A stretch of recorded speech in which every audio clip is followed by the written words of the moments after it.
Hi mga Tay! So ayan na nga, pabiyahe na kami papunta sa first hotel na tutuluyan namin para sa Legoland. So dito tuwan-tuwa na si Abby niyan. At ayan ang aming driver, si Papa. So ayan, nasa biyahe na kami. Papunta na kami, biyahe-biyahe. So first stop kami dito sa Botanical Garden, sa Boonwork. Yan, tuwan-tuwa sila at nature lover daw sila. So ayun, lakad-lakad lang. Ang ganda ng lugar na to. Kung nature lover ka, talagang mag-i-enjoy ka dito. Ayan, ikot-ikot lang kami. Parang pause eh. Parang sobrang haba kasi ng biyahe namin. At ayan nga, nakakita si Kuya. Sabi niya, Mama, videoan mo. So yun, videoan ko nga. Ayan, sabi niya, bakit ganun daw? Tapos yan, nandito kami sa section ng mga bulaklak. At nakakita ako ng sili dyan. Yan yung section ng mga sili. Kalamansi. Iba't ibang klase ng sili. May malaki, may maliit. At ang init-init ng mga panahon yan. Kamatis. Yan. Ang ganda dito sa lugar na to. Promise. Talaga mag-i-enjoy ka. Pag nature lover ka. So, ayan na nga si Abigail. Ikutin natin lahat. Yan, bulaklak pa rin. May mga sunflower. Pero yung iba dyan, mga na lanta kasi nga sobrang init. At ayan si Abigail. Nakikipaglaro sa kuya niya. Yan ang kuya niya. Laki ng sunflower. May malaking salat dyan. Tinuturo ni kuya kung ano daw yung tinatanong niya kung ano. Para siyang repolyo, ganun. Tapos yan, ang gaganda ng bulaklak. Yan, si Abigail nagtatanong kung anong pangalan ng bulaklak niyan. Tomato. Ayan, bulaklak, kamatis pala. Tapos yan. Yan lang. Yan yung salat na sinasabi ko. Yan yung yan. Sobrang dami dyan. Hindi nga namin nilibot yung ano na yan, garden na yan, kasi sobrang laki niya. Nagpause lang kami dyan ng 2 hours. Hindi 2 hours, mga 1.5 hour ang nag-stay kami dyan. Pero hindi pa rin namin nalibot lahat ha. Tapos ayan na nga. Tapos pumasok kami dito, dyan, para sa mga ano siya, sa mga maiinit na lugar. Nakita ko yung mga bottle niya, nagaganda, no? Tapos ayan, titingin-tingin na mag-ama. So ayan na nga, pumasok kami sa first door. Ayan, kakita namin. Mahanghang si Norman kasi may malaking saging. May saging. Ayan, at may puso na at may ano na? May bunga na. So, hamanga siya kasi mahilig siya magtanim. May saging kami dito sa bahay. So, medyo malaki na rin. At namangha ko kasi nakakita ko ng gumamela. Mamaya, makikita natin dyan. Dyan, may mga maliliit na isda. Yan. So yun, naalala ko na tropical plants. Ayan na nga yung gumamela. Mamangha ako dyan. Dahil may gumamela nga ako nakita. Tapos, Ano to eh? Kaya nilalagay yung palay kasi may kainit na temperature to. Pag winter, yung banana mo. Yan, naalala ko sa probinsya namin. Mga ganyan tanim, mga auntie ko, mga ganyan halaman. So yun na nga. Ang dami dyan. Ayan, katulad niya ganyan. Ito mga ano to sa probinsya namin, maraming ganyan. Mga ano to na. Maraming nagbalik na alaala sa akin. Makita ko yan. Tapos yan. So dahil nature lover nga kuno kami, at talagang nag-i-enjoy kami ka tingin-tingin. Abigail, smoke po ito. Dali. So, Kuya. Paikot-ikot dun.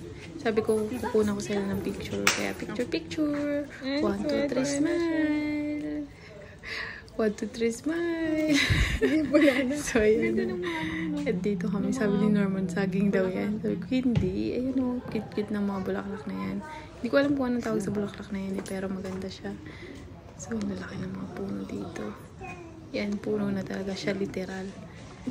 Tapos, ayan, pumasok na kami sa pangalawang pinto. Ayan. Para ka talagang nasa loob ng gubat yung amoy niya, yung simoy ng hangin niya. Para ka talagang nasa loob ng gubat. Ayan, sabi ko ni Norman, picturean ko daw siya. Kaya 1, 2, 3, smile! 1, 2, 3, smile! Feel. So, ayan, iba't ibang klase. Para tayo ng mga talagang halaman nasa na ano? nakikita mo. Nasa... Parang jungle lang. Yan, sa probinsya meron din mga ganyan halaman.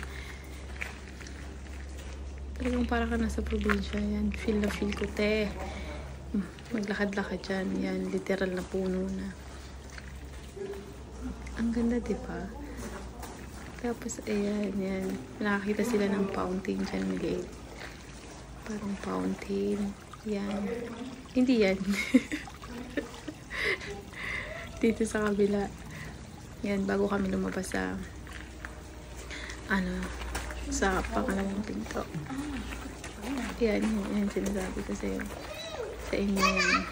Sabi ni Abigail, mama, pagdara tayo doon. So, papasok naman kami dyan.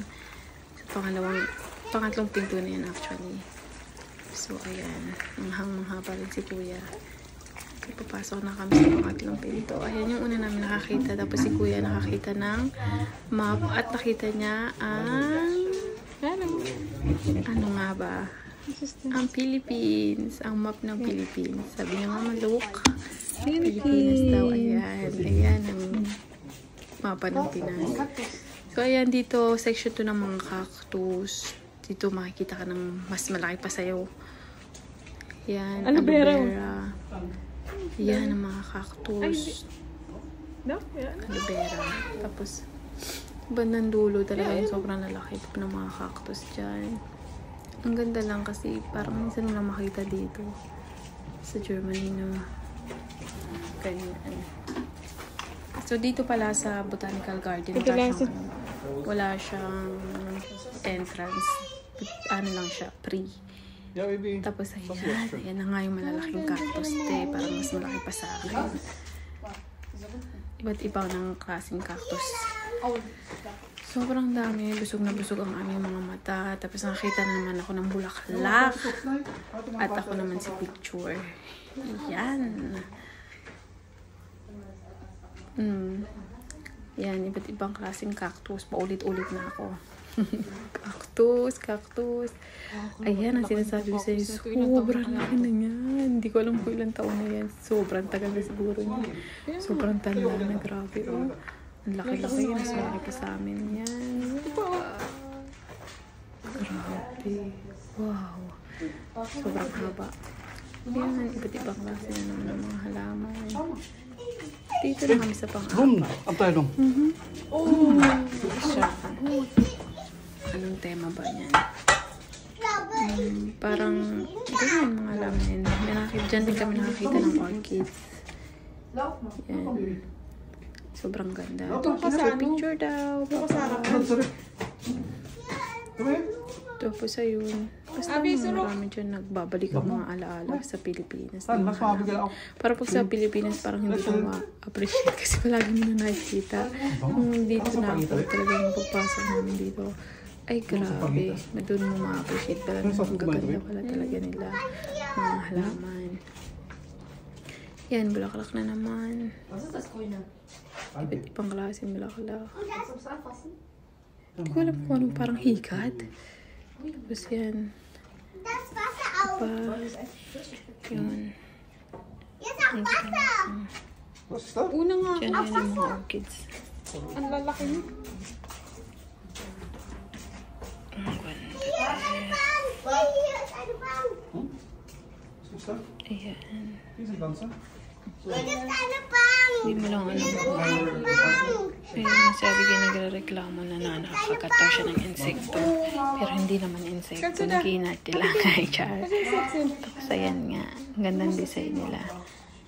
Huwag mo sabing ahas. Ayan, bulaklak na naman. Sa atin, ano ba to? Parang, ano yan? Kalachuchi. Kalachuchi ba yan? Tapos, Bougainvillea. yan, anong tawag dyan? Bougainvillea ba yan? Hindi ko alam kung anong tawag dyan. Yan, iba't ibang klase ng bulaklak na naman. Talagang sabi ko nga sino mabubusog ang mata nyo dito. Tapos sabi ni Kuya, lapit ka mo, may ano kami, surprise kami sa'yo. Kala ko ahas. Pero yan pala, yung mga orchids pa rin. Naka-frame siya. Ang ganda lang. Tapos ayan, dyan, mas maraming ganyan sa probinsya namin. Tapos ayan, Parang may mga maliit na aquarium dyan. Tuwan-tuwa yung dalawa. Nag-enjoy sila dyan. Tapos si Kuya, ayan o. Sabi niya, anong klaseng isda yan? Tapos si Abigail naman, gusto ko rin makita. Iangat ko ako. Kuya, si Kuya niya mapang-asar. So, ayan. Papa, palagi picture-picture. Picture-picture. Smile. Tapos, ito na. Palabas na kami dito. Ayan. Ay, hindi. Pumasok ulit kami pala dyan sa last door. Ng ano. Ayan. Diyan kami makakita ng banana. Philippine banana. Sayang lang din nakakita ng ano dyan. Ng malunggay. Yung ano po ng malunggay. Ayan, sabi ni banana. Malaki na. Abo, doon. Tapos ayan, si Abigail, nakakita kami ng ano ba yan, buko, nyug. Ewan ko kung tawag dyan. Para siyang nyug or buko. Tapos nakakita rin ako dyan ng yan, pinya. O, diba? Maraming tanim ng ganyan yung auntie ko. Sa probinsya may papaya, di natural. Yan, sabi ko nga, parang malunggay na lang ang kulang, te. Tapos yan, may mga, ayan, may mga saging. Parang Pilipina na yan, Philippine saging. Ayan. Ganyan na siya kalaki. Tapos ayan, so, enjoy lang kami yan. Palabas na kami. Dahil nag-aaya na si Abigail. Umuwi. Ay, 9, magbiyahe na ulit. Dahil excited nga pumunta sa aming hotel. So, yan ang ganda ng panahon na sobrang init. So, hanggang dito na lang mga dad.